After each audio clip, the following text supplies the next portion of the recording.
ഇന്നയാകെ മായിക്കുന്നവൻ പാപമെല്ലാം ക്ഷമിക്കുന്നവൻ പുതുജീവനെന്നെ പകരുന്നവൻ പാപമെല്ലാം ക്ഷമിക്കുന്നവൻ പുതുജീവനെന്നെ പകരുന്നവൻ യേശു യേശു യേശു ആരിലും വലിയവൻ യേശു യേശു യേശു ആരിലും മതിയായവൻ യേശു ആരിലും മതിയായവൻ. കർത്താവിന്റെ പൊതുനാമം മഹത്വപ്പെടുത്തുന്നതല്ല. വിശുദ്ധ ദിവസത്തിന്റെ പകൽക്കാലത്തിനായിട്ട് ദൈവത്തിന് നന്ദി പറയുന്നു. ഒരു വിശുദ്ധ ദിവസം കൂടെ ഒരുമിച്ച് കർത്താവിന്റെ നാമത്തെ ഉയർത്തുവാൻ ദൈവം നൽകിയ ഭാഗ്യകരമായ പദവിയെ ഓർത്ത് കർത്താവിന്റെ സ്തോത്രം പറയുന്നു. ഒരാഴ്ച വട്ടം ദൈവത്തിനെ അതിശയകരമായി നടത്തി നമ്മോടൊപ്പം ആയിരുന്ന പലർക്കും ദൈവത്തെ ആരാധിപ്പാൻ കഴിയാതെ വണ്ണമായിരിക്കുമ്പോൾ നമ്മെ ദൈവസ്ഥനെ കൂട്ടി വരുത്തിയ വിധങ്ങളെ ഓർത്ത് ദൈവസ്ഥനെ നന്ദി പറയുന്നു. നമുക്ക് ഒരുമിച്ച് ധ്യാനിപ്പാൻ മത്തായി സുവിശേഷം 26-ാം അധ്യായം 24-ാമത് വചനം ഒരാളിനെ വായിക്കും. മത്തായി സുവിശേഷം 26-ാം അധ്യായം 24-ാമത് വചനം. തന്നെക്കുറിച്ച് എഴുതിയിരിക്കുന്നത് പോലെ മനുഷ്യപുത്രൻ പോകുന്നത് സത്യം, മനുഷ്യപുത്രനെ കാണിച്ചു കൊടുക്കുന്ന മനുഷ്യനോ ഹാ കഷ്ടം. ആ മനുഷ്യൻ ജനിക്കാതിരുന്നു എങ്കിൽ അവന് കൊള്ളായിരുന്നു. ആ മനുഷ്യൻ ജനിക്കാതിരുന്നു എങ്കിൽ അവന് ഒരു നിമിഷം കൂടെ ശിരസ്സുകളെ നമിക്കാം. നമുക്ക് ദൈവത്തോട് പ്രാർത്ഥിക്കാം. ദൈവസന്നിധി നമ്മെ തന്നെ ഏൽപ്പിച്ചു. കർത്താവെ, എന്നെ കുറിച്ച് കർത്താവിന് എന്ത് പറയാനുള്ളത്? ഞാൻ ജനിച്ചത് കർത്താവിന് ഇഷ്ടമാണ്. കർത്താവിനെ പ്രസാദിപ്പിക്കുവാൻ എനിക്ക് കഴിയുന്നു. ദൈവത്തിന് ഹിതകരമായി എനിക്ക് ജീവിക്കാനായിട്ട് കഴിയുന്നു. യേശു കർത്താവ് 3.5 വർഷക്കാലം തന്നെ അനുഗമിച്ച തൻ്റെ ശിഷ്യന്മാരിൽ ഒരുവനെ കുറിച്ച് കർത്താവ് പറയുന്ന ഒടുവിലത്തെ മണിക്കൂറുകൾ പറയുന്ന സാക്ഷ്യമാണ്, ആ മനുഷ്യൻ ജനിക്കാതിരുന്നുവെങ്കിൽ അവന് കൊള്ളായിരുന്നു എന്ന്.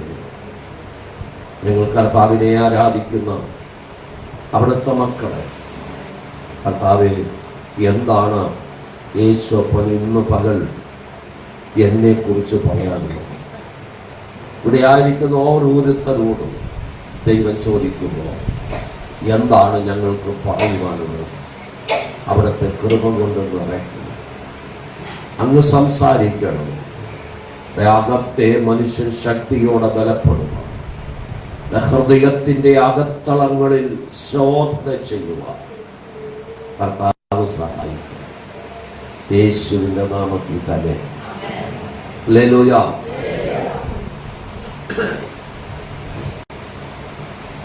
മത്തായി സുവിശേഷം 26-ാം അധ്യായം യേശു കർത്താവ് ഈ ലോകത്തിന്റെ ജീവിതത്തിന്റെ അവസാന നാളുകളിൽ ചെയ്യുന്ന ചില ശുശ്രൂഷകളാണ് നമുക്ക് കാണുവാനായിട്ട് കഴിയുന്നത്.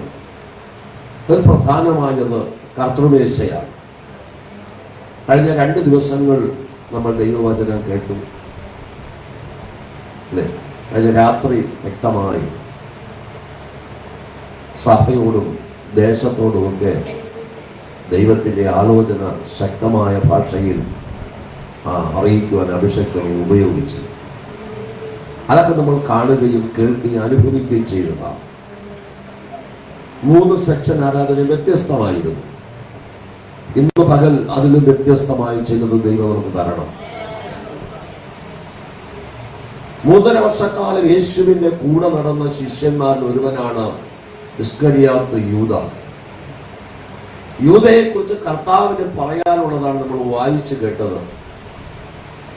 ഇന്ന് പകൽ ഈ വചനം കേട്ടുകൊണ്ടിരിക്കുമ്പോൾ എന്നെ കുറിച്ച് എന്താണ് കർത്താവിന് പറയാനുള്ളത്? നമ്മളൊക്കെ പലപ്പോഴും ചില ആളുകളുടെ ജീവിതം കണ്ടിട്ട് ആ മനുഷ്യനൊന്നും വരാതിരുന്നുവെങ്കിൽ നമ്മൾ ചിന്തിച്ചിട്ടില്ലേ?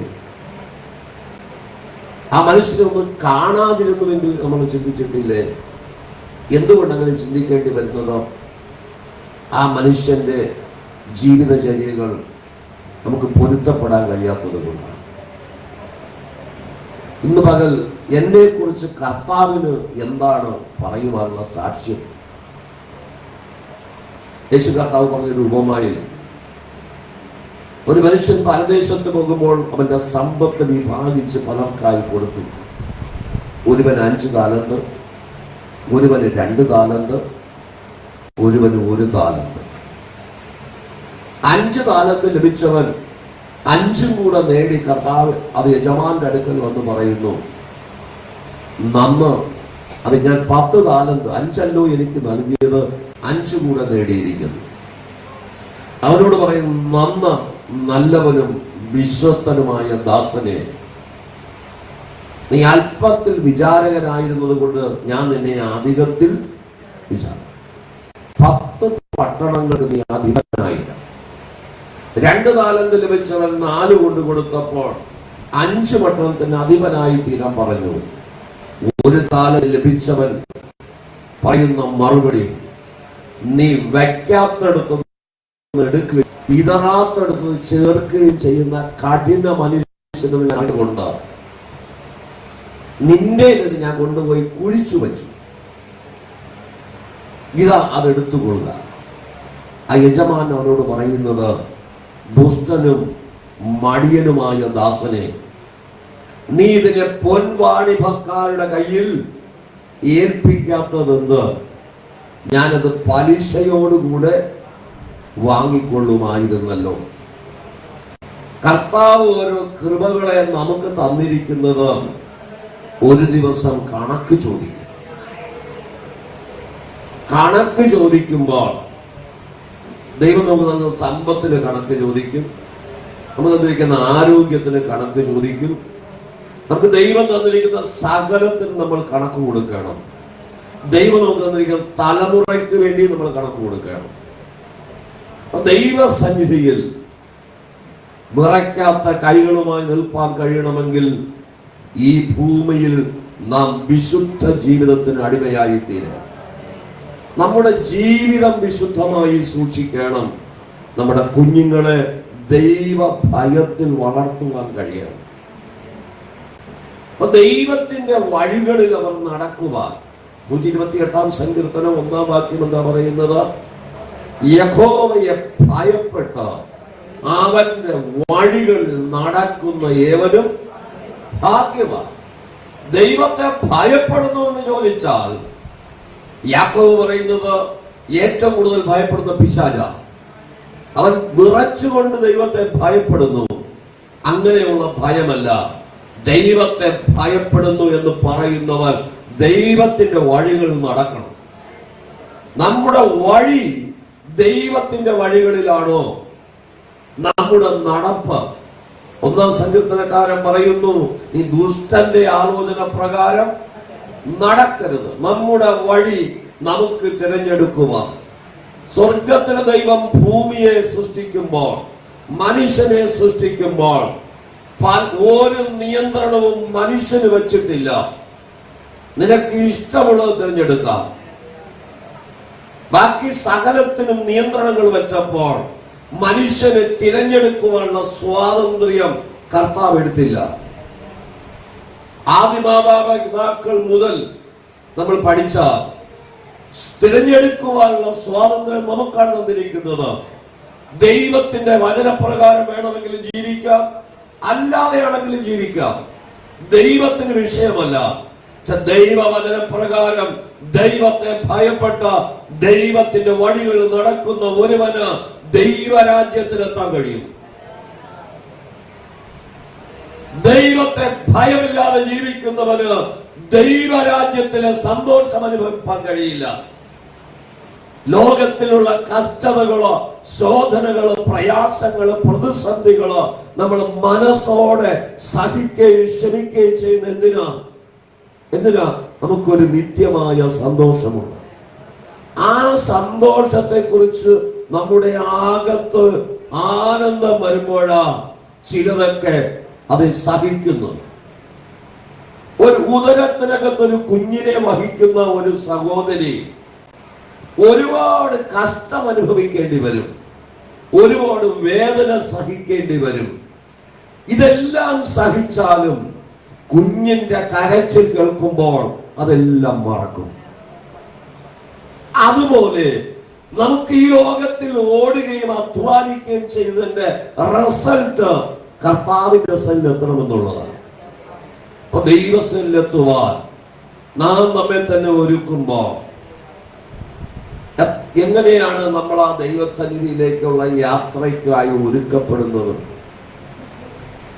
ഈ ലോകത്തു നിന്നും ലോകത്തിലായിരിക്കുന്ന നമ്മൾ ഒരു സ്ഥലത്തു നിന്നും മറ്റൊരു സ്ഥലത്തേക്ക് യാത്രയാകുമ്പോൾ പോലും പലതും നമ്മൾ ഒരുങ്ങാറുണ്ട്, ഇല്ലേ? അങ്ങനെയാണെങ്കിൽ ദൈവരാജ്യത്തിന് വേണ്ടി ഒരുക്കുവാൻ നമ്മൾ എത്ര ഭയത്തോടെ ആ ഭാഗം ചിന്തിക്കണം. ലോകരക്ഷകനായ ക്രിസ്തുവിനോടൊപ്പം യേശു കർത്താവ് പേര് പറഞ്ഞു വിളിച്ച് തന്നെ അനുഗമിക്കുവാനായിട്ട് തയ്യാറായ ആ 12 ശിഷ്യന്മാർ കർത്താവിനോട് കൂടെ 3.5 വർഷക്കാലമായിരുന്ന ആ ശിഷ്യന്മാരിൽ ഒരുവനെ കുറിച്ചാണ് കർത്താവ് ഇവിടെ സാക്ഷ്യം പറയുന്നത്. ആ മനുഷ്യൻ ജനിക്കാതിരുന്നുവെങ്കിൽ കൊള്ളായി. യേശോപ്പനോട് കൂടെ നടന്ന അവനെ കുറിച്ച് കർത്താവ് ഇങ്ങനെ പറയുന്നുവെങ്കിൽ കർത്താവുമായിട്ട് എത്രയോ അകലത്തിലല്ലേ നമ്മളായിരിക്കുന്നത്. നമുക്ക് തെറ്റിപ്പോകാനുള്ള സാധ്യതകൾ വളരെയാണ്. വീണുപോകാവുന്ന സാധ്യതകളുള്ള സാഹചര്യത്തിലാണ് നമ്മൾ ജീവിക്കുന്നത്. 1 പത്രോസ് 5:8 പറയുന്നു, ആരെ വിഴുങ്ങേണ്ടുവെന്ന് അലറുന്ന സിംഹം എന്ന പോലെ ചുറ്റി നടക്കുക. കഴിഞ്ഞ ദിവസം ഇവിടെ ദൈവദാസനുമായിട്ട് സംസാരിച്ചപ്പോൾ അദ്ദേഹം പറഞ്ഞത്, പക്ഷെ കഠിനമായ വചന വ്യവസ്ഥയൊന്നും ഇപ്പൊ പ്രസംഗിക്കാൻ പറ്റില്ല ചർച്ചിൽ. അടുത്ത ഞായറാഴ്ച വേറെ പള്ളി പോകും ഈ വിശ്വാസികൾ. അതുകൊണ്ട് പലപ്പോഴും ഭയമാണ്. ഞാൻ ആ ദൈവദാസനോട് പറഞ്ഞു, എന്നോട് ദൈവം ഒരു കാര്യം പറയാൻ പറഞ്ഞാൽ അത് പറയും.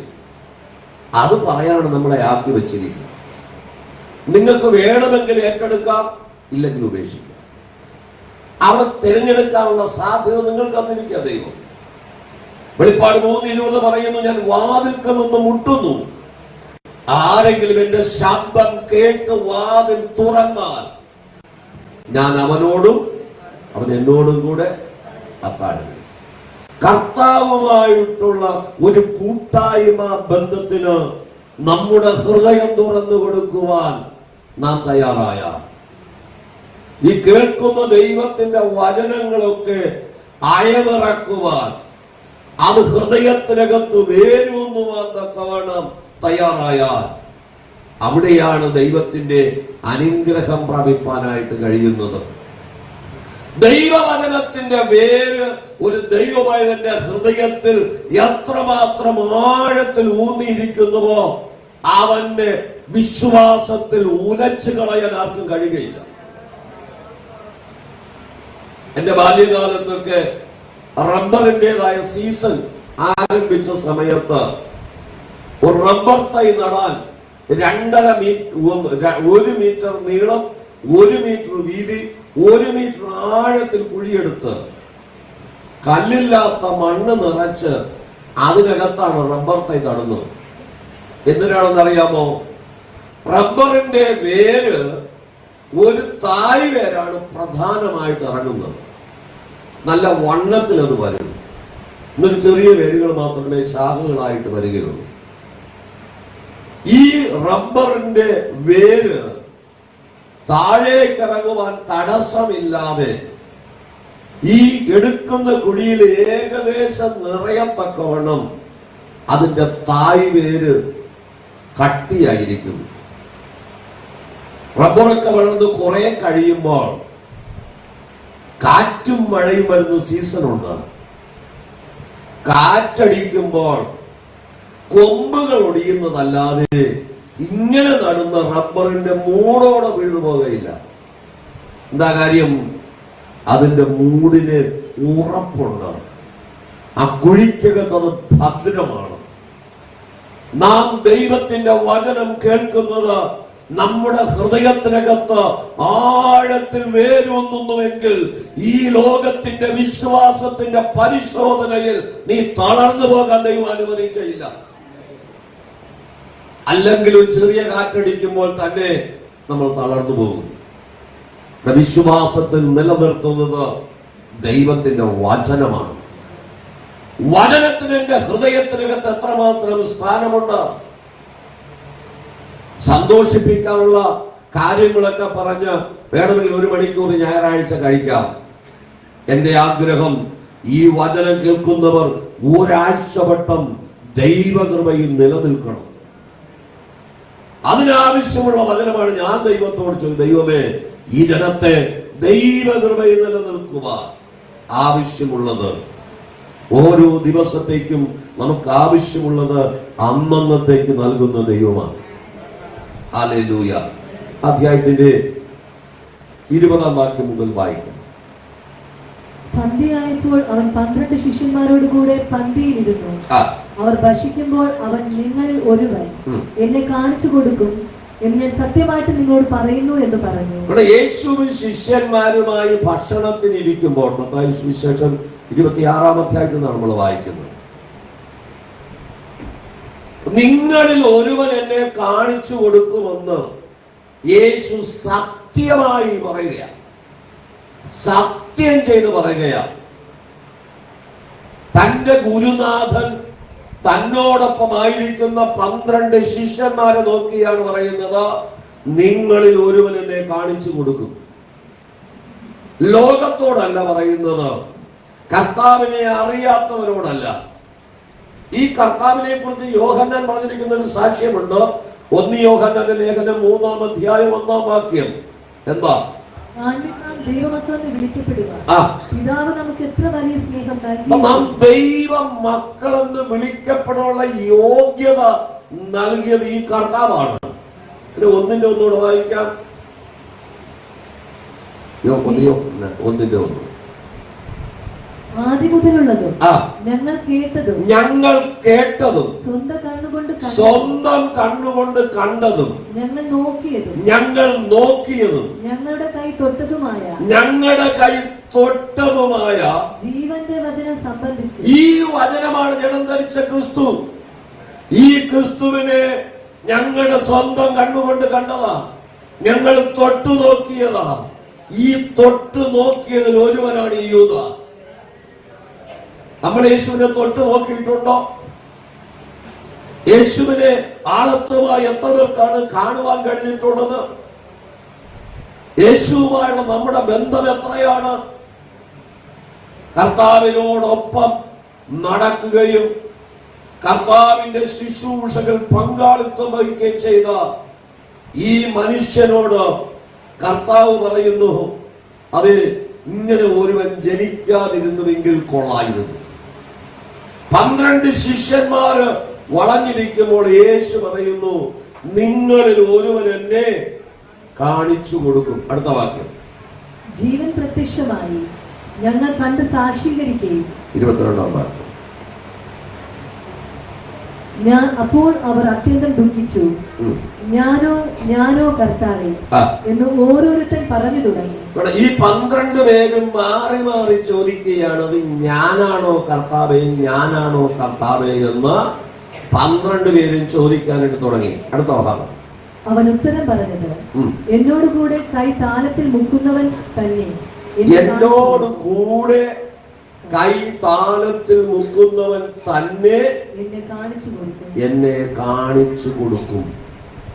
ഇന്ന് പകൽ യേശുവിനെ ഒറ്റിക്കൊടുത്തത് പുറത്തുള്ള ഒരു വ്യക്തിയല്ല. കഴിഞ്ഞ ദിവസം നമ്മൾ കേട്ടു അല്ലേ, നമുക്ക് ബുദ്ധിമുട്ടുണ്ടാക്കുന്നത് നമ്മുടെ സഹോദരങ്ങൾ തന്നെ, നമ്മുടെ ബന്ധുജനങ്ങളാണ്, പുറത്തുള്ള ആരുമല്ല. യേശുവിനെ ഒറ്റിക്കൊടുത്തത് തന്നോടൊപ്പം ഈ കൈ താലത്തിൽ മുക്കുന്നവൻ തന്നെ. ഈ കർത്താവിന്റെ മേശയിൽ പങ്കാളിത്തം വഹിക്കുന്ന ദൈവമക്കൾ ആരെയും ഒറ്റിക്കൊടുക്കുന്നവരാകരുത്. ആരുടെയും ആത്മീക ജീവിതത്തിന് തടസ്സമായി മാറരുത്. ദൈവത്തിന്റെ പരിശുദ്ധാത്മാവിനാൽ നയിക്കപ്പെടുന്ന അനുഭവത്തിലേക്ക് വരണം. ഒരു വാക്യം കൂടെ വായിക്കാം, 25-ാം വാക്യം ഒന്ന് വായിക്കാം.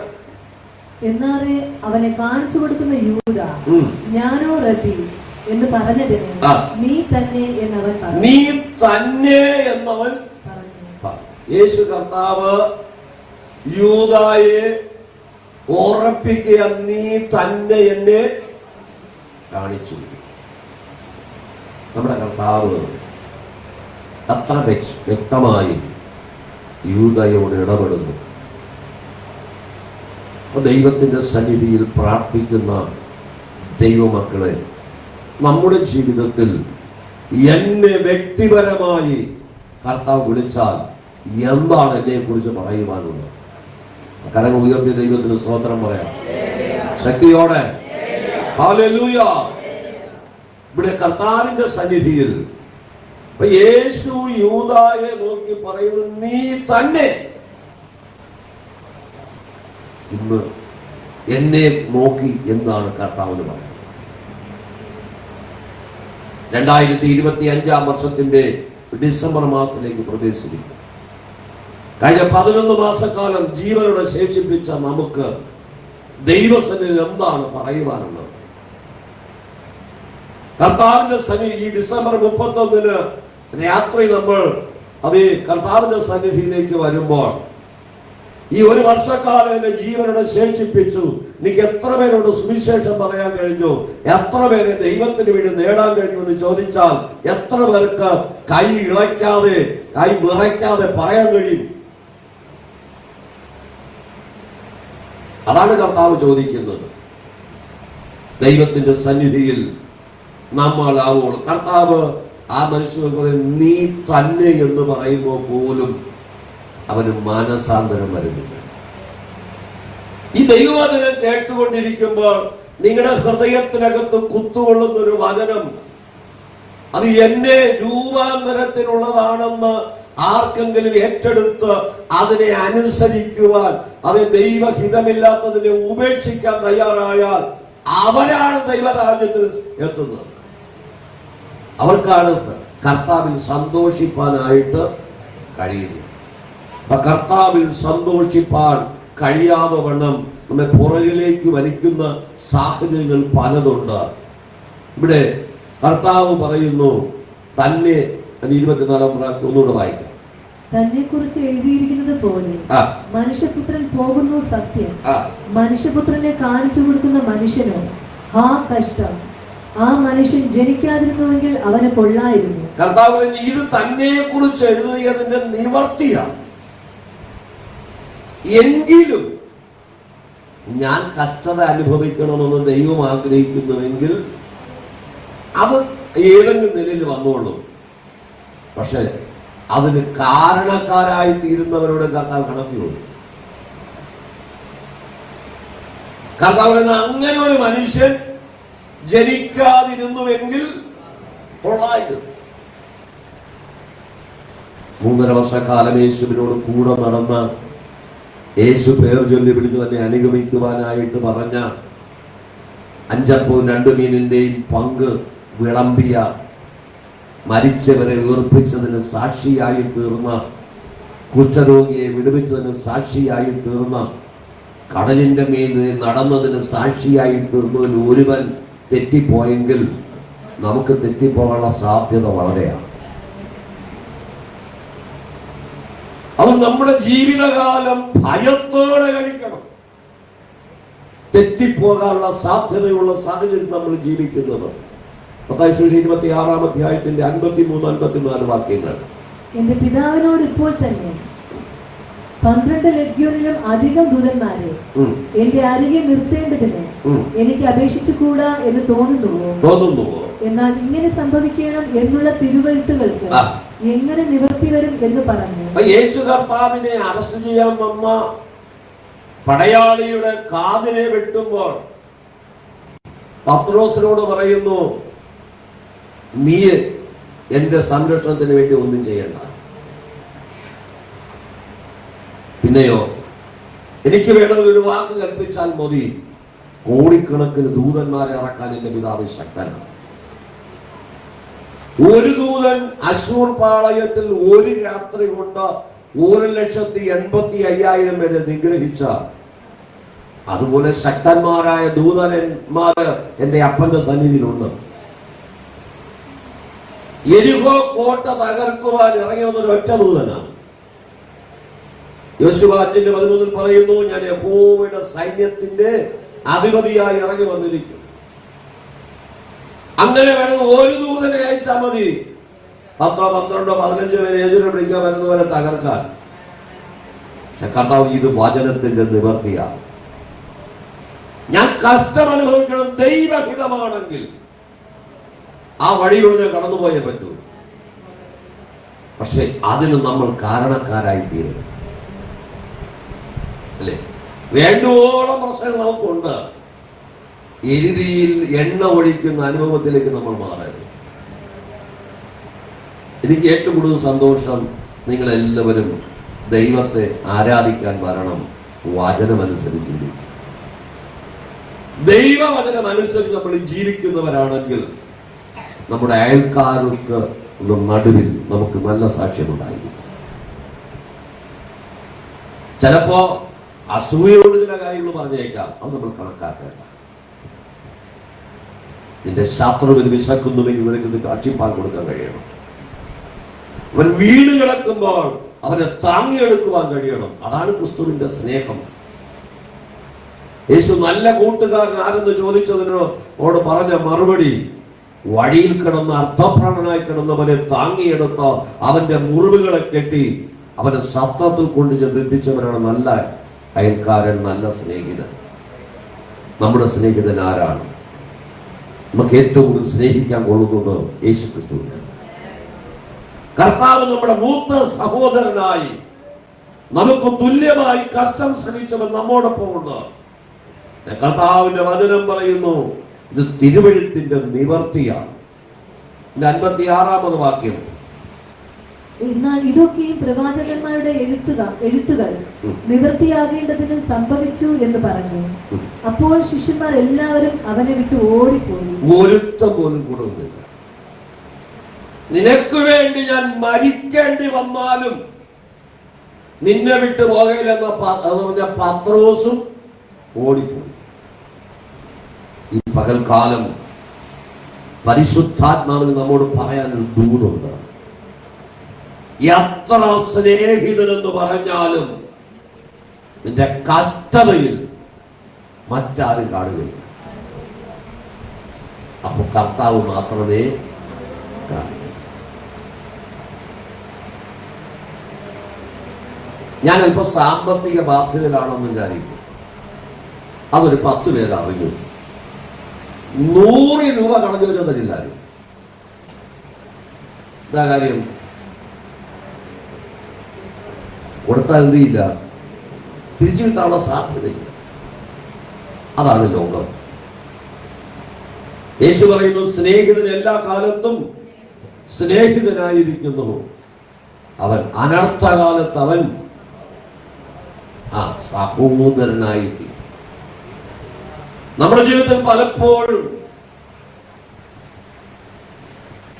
ശോധനകളും പ്രയാസങ്ങളും പ്രതിസന്ധികളും കടന്നു വരുമ്പോ നമ്മെ ചേർത്ത് നിർത്തുന്ന ഒരു കർത്താവ് നമുക്കുണ്ട്.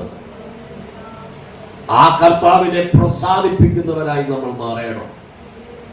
മർക്കോസ് സുവിശേഷം 9-ാം അധ്യായം 12-ാമത് വചനം. മർക്കോസ് സുവിശേഷം 9-ാം അധ്യായം 12-ാമത് വചനം. അതിന് യേശു, ഏലിയാവ് മുമ്പേ വന്ന് സകലവും യഥാസ്ഥാനത്താക്കുന്നു സത്യം. എന്നാൽ മനുഷ്യപുത്രനെ കുറിച്ച് അവൻ വളരെ കഷ്ടപ്പെടുകയും ധിക്കരിക്കപ്പെടുകയും ചെയ്യേണ്ടി വരും എന്ന് എഴുതിയിരിക്കുന്നത് എങ്ങനെ? അങ്ങനെ ദൈവം കർത്താവിനെ കുറിച്ച് മുന്നമേ എഴുതിയിരിക്കുക. ലൂക്കോസ് സുവിശേഷം 18-ാം അധ്യായം 31 മുതലുള്ള വാക്യങ്ങൾ വായിക്കുമ്പോൾ, അനന്തരം അവൻ പന്തിരുവരെ കൂട്ടിക്കൊണ്ട് അവരോട്, ഇതാ നാം യെരൂശലേമിലേക്ക് പോകുന്നു. മനുഷ്യപുത്രനെ കുറിച്ച് പ്രവാചകന്മാർ എഴുതിയിരിക്കുന്നത് എല്ലാം നിവൃത്തിയാകും. കർത്താവ് എന്നെ കുറിച്ച് പ്രവാചകന്മാർ എഴുതിയിരിക്കുന്നതെല്ലാം നിവർത്തിയാകുവാൻ വേണ്ടി നമ്മളെല്ലാവരും എവിടേക്ക് പോവുകയാണ്? യെരൂശലേമിലേക്ക് പോവുകയാണ്. അപ്പൊ യെരൂശലേമിൽ എന്നെ കാത്തിരിക്കുന്നത് എന്താണെന്ന് കർത്താവിന് നന്നായി ബോധ്യമുണ്ടായി. എന്നെ കാത്തിരിക്കുന്നത് പൂമാലയിട്ട് സ്വീകരിക്കുവാനല്ല, പിന്നെയോ അടുത്ത വാക്യം ഭാഗങ്ങൾ വായിക്കുമ്പോൾ അറിയാം, അവനെ ജാതികൾക്ക് ഏൽപ്പിച്ചു കൊടുക്കുകയും അവർ അവനെ പരിഹസിച്ച് അപമാനിച്ച് തുപ്പി തല്ലിയിട്ട് കൊല്ലുകയും. എന്താണ് യെരൂശലേമിൽ എന്നെ കാത്തിരിക്കുന്നത്? പരിഹാസം, നിന്ന, തുപ്പൽ, മരണം. അതാണ് കർത്താവിനെ കാത്തിരിക്കുന്നത്.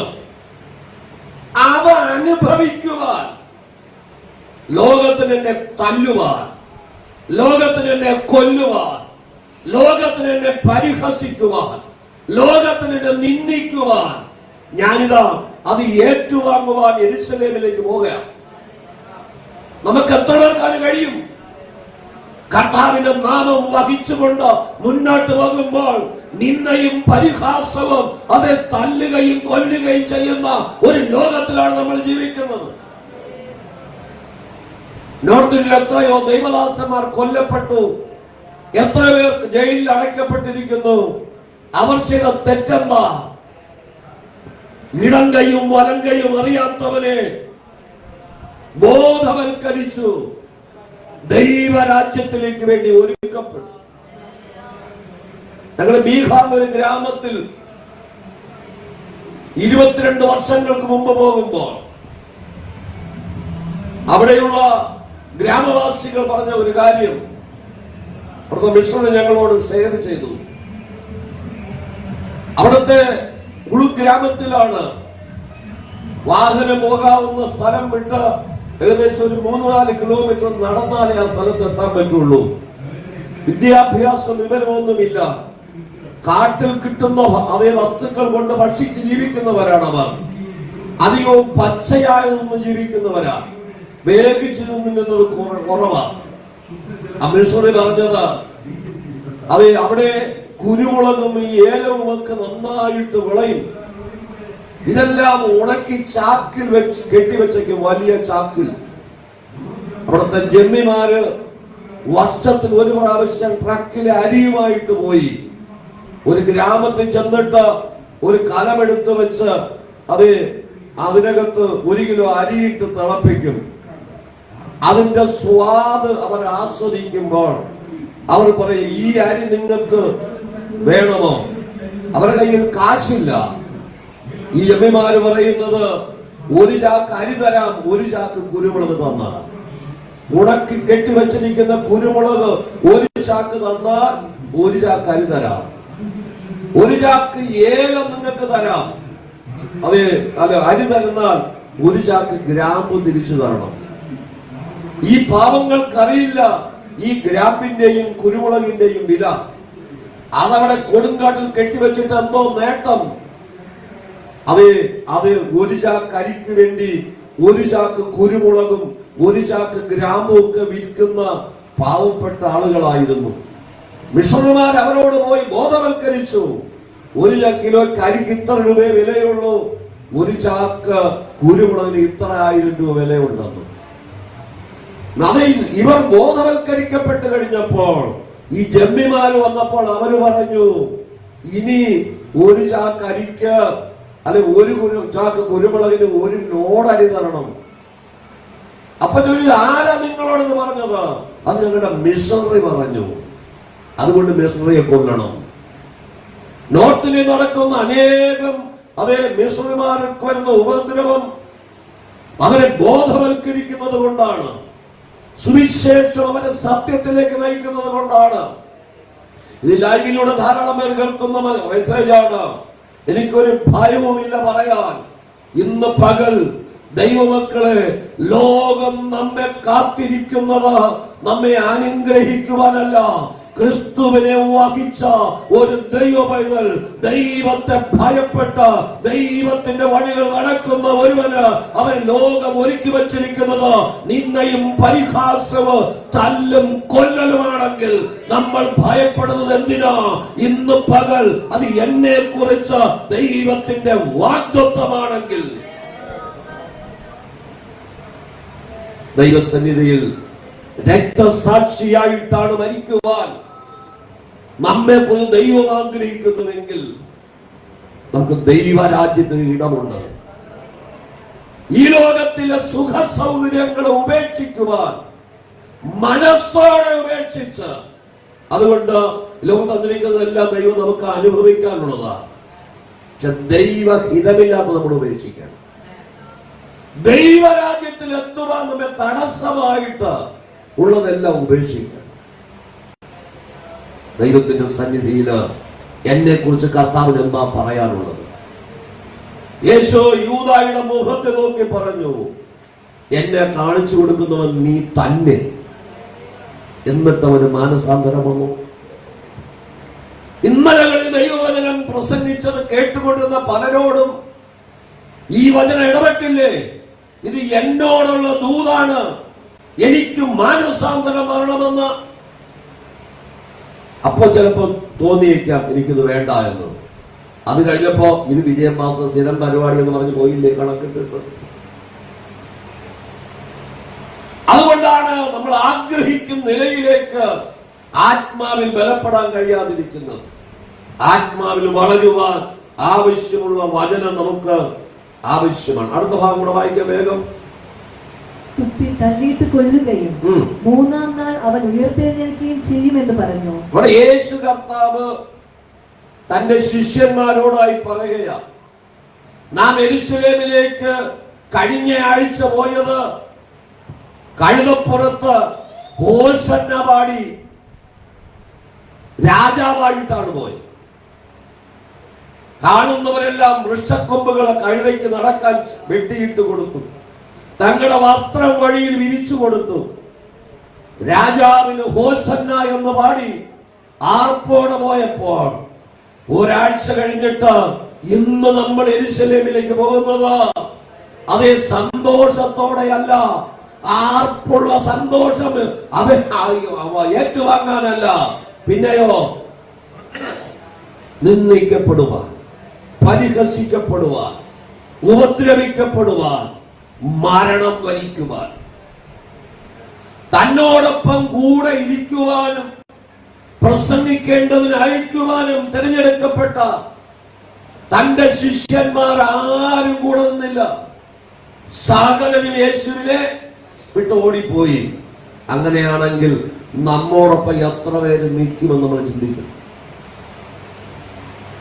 ഒരു പ്രതിസന്ധി വരുമ്പോ, ഒരു കഷ്ടത വരുമ്പോ, ഒരു ശോധന വരുമ്പോ പണ്ടത്തെ ആളുകൾ പറയാറുണ്ട്, നമ്മുടെ കയ്യെ നമ്മുടെ തലരടിയില് ആരുടെയെങ്കിലും തല അല്ലെ, കൊച്ചു കുഞ്ഞുങ്ങളൊക്കെ അമ്മമാരൊക്കെ കൈ കൊടുക്കണം ഉറങ്ങാൻ. നേരം വെളുക്കുന്നവരെ ആ കുഞ്ഞുങ്ങളുടെ തല കയ്യിൽ വെച്ചുകൊണ്ടാൽ ഇരുന്നാൽ അമ്മയ്ക്ക് രാവിലെ കൈ വെക്കാൻ പറ്റില്ല. ആ കുഞ്ഞ് ഉറങ്ങിക്കഴിയുമ്പോൾ ഒരു തലയണ എടുത്ത് വെച്ചിട്ട് അമ്മയുടെ കൈ പതുക്കെ വലിച്ചെടുക്കും. ചിലപ്പോൾ ആദ്യം കുറെ സമയം ഒരുറക്കം ഉറങ്ങുന്നവരെ ചിലപ്പോൾ അങ്ങനെ വെച്ചിരിക്കും. ഇത്രയൊക്കെ ഉള്ളൂ. സ്വന്തം അമ്മയ്ക്ക് ആ കുഞ്ഞിന്റെ കൊച്ചു കുഞ്ഞിനെയൊക്കെ ചിലപ്പോൾ അങ്ങനെ എടുത്ത് വെച്ചേക്കാം. എനിക്ക് അമ്മയുടെ കൈ വേണമെന്ന് പറയത്തക്കവണ്ണം പ്രായമുള്ള കുഞ്ഞുങ്ങളുടെ തലയൊന്നും അങ്ങനെ വെക്കാൻ പറ്റൂല ഒരു അമ്മയ്ക്ക്. ഇന്ന് പകൽ ഒരമ്മയ്ക്ക് അത്രയൊക്കെ കഴിയുള്ളൂ എങ്കിൽ, ഒരപ്പന് അത്രയൊക്കെ കഴിയുള്ളൂ എങ്കിൽ ലോകത്തിന് എന്താ കഴിയുന്നത്? യേശു കർത്താവിന്റെ സന്നിധിയിൽ പ്രാർത്ഥിക്കുന്ന ദൈവപൈതല് നമുക്ക് വേണ്ടി കരുതി വച്ചിരിക്കുന്ന ഒരു നന്മയുണ്ട്. അതാണ് ദൈവരാജ്യം. ആ ദൈവരാജ്യത്തിലെ സന്തോഷം അകത്ത് വരുമ്പോ ഈ ലോകത്തിലെ കഷ്ടം സാരമില്ല എന്ന് എണ്ണുവാൻ കഴിയും. യേശു യെരൂശലേമിലേക്ക് പോകുന്നത് നിന്ദിക്കപ്പെടുവാൻ, കല്ലേറേക്കുവാൻ, പരിഹസിക്കപ്പെടുവാൻ, കൊല്ലപ്പെടുവാൻ. കർത്താവ് പറയുന്നു 3-ാം നാൾ അവൻ ഉയർക്കും. ലൂക്കോസ് 24-ാം അധ്യായത്തിന്റെ 23-24 വാക്യങ്ങൾ വായിക്കുമ്പോൾ അവന്റെ ചില സ്ത്രീകൾ രാവിലെ കല്ലറയ്ക്കൽ പോയി അവന്റെ ശരീരം കാണാതെ മടങ്ങി വന്നു. അവൻ ജീവിച്ചിരിക്കുന്നു എന്ന് പറഞ്ഞു. ദൂതന്മാരുടെ ദർശനം കണ്ടു എന്ന് പറഞ്ഞ് ഞങ്ങളെ പ്രകടിപ്പിച്ചു. ഞങ്ങളുടെ കൂട്ടത്തിൽ ചിലർ കല്ലറയ്ക്കൽ ചെന്നു. സ്ത്രീകൾ പറഞ്ഞതുപോലെ തന്നെ കണ്ടു. അവനെ കണ്ടില്ല താനും. 23-ന്റെ ആരംഭം 22-ന്റെ അവസാനം. ഞങ്ങളുടെ ബുദ്ധിയില്ല, ബുദ്ധിഹീനരേ എന്ന് പറയുന്നൊരു പദമുണ്ടോ? ഉണ്ടോ? ദൂതൻ അവരെ വിളിക്കുന്നത് ബുദ്ധിഹീനരേ. നിങ്ങളോട് ഞാൻ ജീവിച്ചിരുന്നപ്പോൾ ഈ കർത്താവ് പറഞ്ഞിട്ടുണ്ട്. അതൊന്നും കേൾക്കാൻ ഞാൻ കഷ്ടത അനുഭവിക്കുകയും 3-ാം നാൾ ഉയർക്കുകയും ചെയ്യുമെന്ന് പറഞ്ഞ കാര്യം ശിഷ്യന്മാർ മറന്നുപോയി. ഇന്ന് പലരും അങ്ങനെ. നമ്മുടെ കൊച്ചുകുട്ടികളൊക്കെ പലരും ഈ കളിക്കുകയൊക്കെ ചെയ്തുകൊണ്ടിരിക്കുന്നു. ഏതെങ്കിലും ഒരു കഥ പറഞ്ഞാൽ അതവിടെ മനസ്സിൽ കുറിച്ച് വയ്ക്കും. ഒരാഴ്ച കഴിഞ്ഞാൽ അവർ പറയും. ബാക്കിയുള്ള കാര്യങ്ങളോ പലർക്കും ആ കഥ പോലും ഓർക്കാൻ കഴിയാത്തവരുണ്ട്. അല്ല, ഇന്ന് പകൽ എന്നെ നോക്കി കർത്താവിന് എന്ത് പറയാനായിട്ട് കഴിയും? അപ്പോസ്തലപ്രവൃത്തി ദിവസം 17-ാം അധ്യായം 2-ാം വാക്യം വായിക്കാം. അപ്പോസ്തലപ്രവൃത്തി 17-ാം അധ്യായം 2-ാം വാക്യം. പൗലോസ് പതിവ് പോലെ അവരുടെ അടുക്കൽ ചെന്നു 3 ശബ്ദത്തിൽ തിരുവെഴുത്തുകളെ ആധാരമാക്കി അവരോട് വാദിച്ചു. ക്രിസ്തു കഷ്ടം അനുഭവിക്കുകയും മരിച്ചവരിൽ നിന്ന് ഉയർത്തെഴുന്നേൽക്കുകയും ചെയ്യേണ്ടതെന്നും ഞാൻ നിങ്ങളോട് അറിയിക്കുന്ന ഈ യേശു തന്നെ ക്രിസ്തു എന്നും തെളിയിച്ചു വിവരിച്ചുകൊണ്ടിരുന്നു. ഈ യേശു തന്നെ ക്രിസ്തുവെന്ന് തെളിയിക്കുവാൻ നമുക്ക് കഴിയണം. നമ്മുടെ ജീവിതത്തിലൂടെ ഈ യേശു തന്നെ ക്രിസ്തുവെന്ന് തെളിയിപ്പാൻ കഴിഞ്ഞാൽ അപ്പോസ്തലപ്രവൃത്തി 26-ാം അധ്യായം 22-ാം വാക്യം. 26-ാം അധ്യായത്തിന്റെ 22-ാം ആക്ട്സ്. എന്നാൽ ദൈവത്തിന്റെ സഹായം ലഭിക്കയാൽ ഞാൻ ഇന്ന് വരെ നിൽക്കുകയും ചെറിയവരോടും വലിയവരോടും സാക്ഷ്യം പറഞ്ഞു ചെയ്യുന്നു. ക്രിസ്തു കഷ്ടം അനുഭവിക്കുകയും മരിച്ചവരുടെ പുനരുത്ഥാനത്തിൽ ആദ്യനായി ജനത്തോടും ജാതികളോടും വെളിച്ചം അറിയിക്കുകയും ചെയ്യുമെന്ന്. യേശു കർത്താവ് മരിച്ചവരുടെ പുനരുത്ഥാനത്തിൽ ആദ്യജാതനായി എഴുന്നേൽക്കുകയും വെളിച്ചത്തെ കുറിച്ച് സാക്ഷ്യം പറയുകയും ചെയ്യും.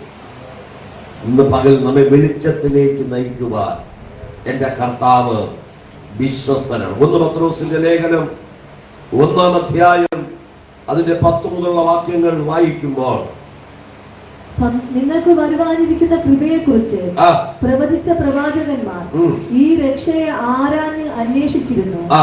അവരിലുള്ള ക്രിസ്തുവിൻ ആത്മാവ് ക്രിസ്തുവിന് വരേണ്ടിയ കഷ്ടങ്ങളെയും പിൻവരുന്ന മഹിമയെയും മുൻപുകൂട്ടി സാക്ഷീകരിച്ചപ്പോൾ ഇന്ന് പകൽ ഒരു കഷ്ടതയുണ്ടെങ്കിൽ അതിന്റെ പിന്നിൽ എന്തുണ്ട്? ഒരു മഹിമയുണ്ട്. ആ മഹത്വം പ്രാപിക്കാനാണ് നമ്മെ വിളിച്ചത്. ക്രിസ്തുവിന്റെ മഹത്വം പ്രാപിക്കുവാൻ, ക്രിസ്തുവിന്റെ പിന്നെ വരുന്ന മഹത്വത്തെ കുറിച്ച് അറിയുമ്പോഴാണ് ഈ കഷ്ടം സഹിക്കുവാനായിട്ട് നമുക്ക് കഴിയുന്നത്. മത്തായി സുവിശേഷം 18-ാം അധ്യായം 7 മുതലുള്ള വാക്യങ്ങൾ വായിക്കുമ്പോൾ മത്തായി സുവിശേഷം 18-ാം അധ്യായം 7 മുതലുള്ള വാക്യങ്ങൾ. ഇടർച്ച ഹേതുവായി ലോകത്തിന് അയ്യോ കഷ്ടം, ഇടർച്ച ഹേതുവായ ലോകത്തിന് അയ്യോ കഷ്ടം. ഇടർച്ച വരുന്നത് ആവശ്യം തന്നെ. ഇടർച്ച വരുന്നത് ആവശ്യം തന്നെ. എങ്കിലും ഇടർച്ച വരുത്തുന്ന മനുഷ്യന് അയ്യോ കഷ്ടം. ആവർത്തിച്ച് കർത്താവ് പറയുകയാ. കർത്താവ് പറയുന്നത്, ഈ ചെറിയവരിൽ ഒരുവൻ ഇടർച്ച വരുത്തുന്നതിനേക്കാൾ അവന്റെ കഴുത്തിൽ വലിയൊരു തിരികല്ല് കെട്ടി സമുദ്രത്തിന്റെ ആഴത്തിൽ തള്ളിക്കളയുന്നത് അവന്. ഇവിടെ കർത്താവ് പറയുന്നത് ഇടർച്ച വരുന്നതിന് അയ്യോ കഷ്ടം. യോഹന്നാന്റെ സുവിശേഷം 17-ാം അധ്യായം 12-ാം വാക്യത്തിൽ ഈ മനുഷ്യനെ കുറിച്ച് കർത്താവ് ഒരു പദം പറഞ്ഞിരിക്കുന്നു. അവരോടുകൂടെ ഇരുന്നപ്പോൾ ഞാൻ അവരെ നീ എനിക്ക് തന്നിരിക്കുന്ന നിന്റെ നാമത്തിൽ കാത്തുകൊണ്ടിരുന്നു. ഞാൻ അവരെ സൂക്ഷിച്ചു. തിരുവെഴുത്തിന് നിവൃത്തി വരേണ്ടതിന് ആ നാശയോഗ്യനല്ലാതെ അവരാരും നശിച്ചു പോയിട്ടില്ല. പിതാവിനോട് കർത്താവ് പറയുന്ന വാക്കുകളാണ്. നീ എനിക്ക് തന്നവരെല്ലാം ഞാൻ സൂക്ഷിച്ചു, പക്ഷേ ആ നാശയോഗ്യനല്ലാതെ ആരും നഷ്ടപ്പെട്ടു. ദൈവം വെച്ച പദവി എന്താണ്? 12 സിംഹാസനങ്ങളിൽ ഇരുന്ന് ഇസ്രായേൽ ഗോത്രത്തിനെ ന്യായം വിധിക്കാനുള്ള ആ പദവി, കർത്താവിന്റെ മേശയിൽ ഭക്ഷണം കഴിക്കാനുള്ള പദവി, ആ പദവി നഷ്ടപ്പെടുത്തിയത് 30 വെള്ളിക്കാശിന്. നമ്മളാരും അല്ലെ, വേദപുസ്തകത്തിന്റെ വാക്യമുണ്ട്, ഉച്ച ഊണിന് വേണ്ടി ജ്യേഷ്ഠാവകാശം ഏശാവിനെ പോലെ നിങ്ങളാകരുത്. ഏതെങ്കിലും ഒരു നന്മയ്ക്ക് വേണ്ടി ദൈവം നമുക്ക് വേണ്ടി തന്നിരിക്കുന്ന പദവികൾ നഷ്ടപ്പെടുത്തുന്നു. ഈ നമ്മൾ അറിഞ്ഞ ക്രിസ്തുവിനെ നമ്മൾ ഉപേക്ഷിക്കുക. കർത്താവിന്റെ വചനം ഓർപ്പിക്കുന്നത്, ആ മനുഷ്യൻ ജനിക്കാതിരുന്നു എങ്കിൽ അവന് കൊള്ളായിരുന്നു.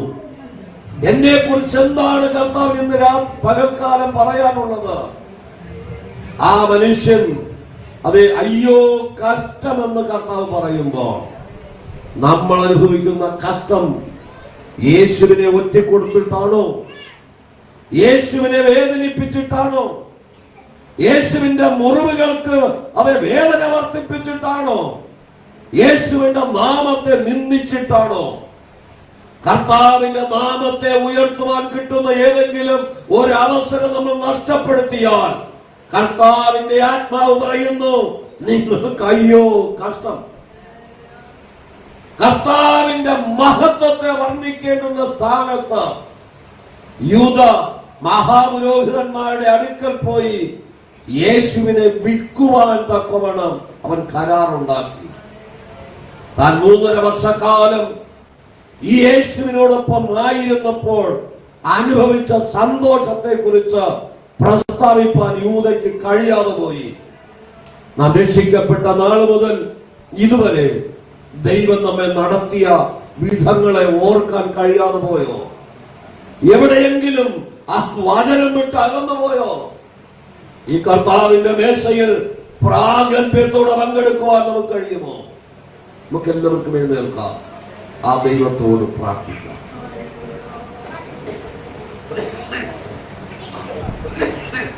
ദൈവസന്നിധി നമ്മെ തന്നെ ഏൽപ്പിച്ചു ചില സെക്കൻഡുകൾ മാത്രം പ്രാർത്ഥനയ്ക്കായി വേർതിരിപ്പാൻ ആഗ്രഹിക്കും. നിങ്ങളെല്ലാം ശാന്തമായിരിക്കണം. കുഞ്ഞുങ്ങളാരും സംസാരിക്കരുത്. കുഞ്ഞുങ്ങളാരും സംസാരിക്കരുത്. ദൈവസന്നിധി എല്ലാ കണ്ണുകളും അടയ്ക്കേ. കുഞ്ഞുങ്ങളെല്ലാം കണ്ണുപിടിച്ച് പ്രാർത്ഥിക്കേ. ദൈവസന്നിധി എല്ലാവർക്കും കണ്ണുകൾ അടയ്ക്കാം. അടുത്ത് നിൽക്കുന്നവരൊക്കെ നമ്മൾ നോക്കേണ്ട, ആ കർത്താവിന്റെ മുഖത്തേക്ക് നോക്കാം. ഇന്ന് പകൽ യേശുവപ്പ, രക്ഷിക്കപ്പെട്ടിട്ട് ഞാൻ എത്രയോ വർഷങ്ങളായി, എന്നെ കുറിച്ച് എന്റെ യേശുവപ്പന് എന്താണ് പറയാനുള്ളത്? പലപ്പോഴും മകനെ മകളെ ഈ വഴി ശരിയല്ല എന്ന് കർത്താവ് പറഞ്ഞിട്ടും, അഭിഷക്തന്മാരിലൂടെ പറഞ്ഞിട്ടും, ദൈവവചനത്തിലൂടെ ഓർപ്പിച്ചിട്ടും എന്റെ പഴയ വഴി ഉപേക്ഷിക്കാൻ കഴിയാതെ ഇപ്പോഴും അത് തുടരുന്നുവെങ്കിൽ ഇന്ന് പകൽ കർത്താവിന്റെ മുറിവുകളെ വേദനിപ്പിക്കുന്നവരാണ് നമ്മൾ. കർത്താവിനെ നിന്ദിക്കുന്നവരാണ് നമ്മൾ. വചനം പറയും, നിങ്ങൾ ക്രിസ്തുവിന്റെ പത്രങ്ങളാണ്. എന്നെ കാണുന്നവർ ക്രിസ്തുവിനെ കാണണം, എന്നെ അറിയുന്നവർ ക്രിസ്തുവിനെ അറിയണം. ക്രിസ്തുവിനെ വായിച്ചറിയാവുന്ന പത്രങ്ങളാണ് നമ്മൾ.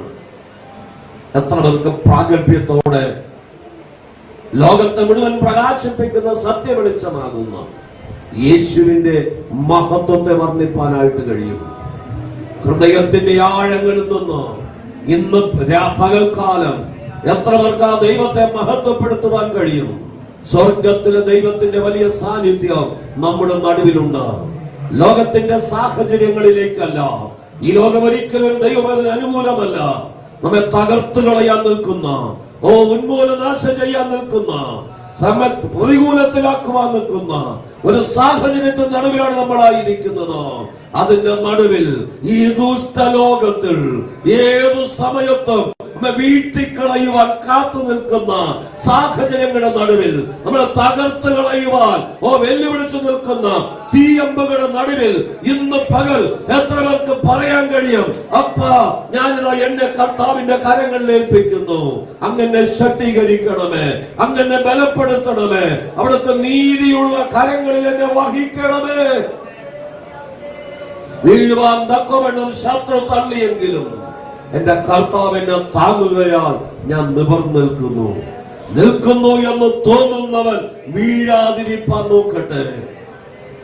നമ്മുടെ തകർച്ച കാണുവാൻ കാത്തിരിക്കുന്ന ഒരു വലിയ സമൂഹം നമ്മുടെ ചുറ്റുമുണ്ട്. ഇന്ന് പകൽ കർത്താവ് പറയുന്നു, എന്നോട് കൂടെ കൈ താലത്തിൽ മുക്കുന്നവൻ തന്നെ എന്നെ കാണിച്ചു കൊടുക്കും. ആ മനുഷ്യൻ ജനിക്കാതിരുന്നെങ്കിൽ കൊള്ളായിരുന്നു. യോഹന്നാൻ സുവിശേഷത്തിൽ പറയുന്നു, ആ നാശയോഗ്യനല്ലാതെ ആരും നഷ്ടമായി പോയില്ല. ഇന്ന് എന്നെ നോക്കി എന്റെ കർത്താവിന് എന്ത് പേരാണ് വിളിക്കുന്നത്? ഇത്രയും സാഹചര്യങ്ങൾ ദൈവം തന്നിട്ടും ആ കർത്താവിനെ മഹത്വപ്പെടുത്തുവാൻ കഴിയുന്നുവോ?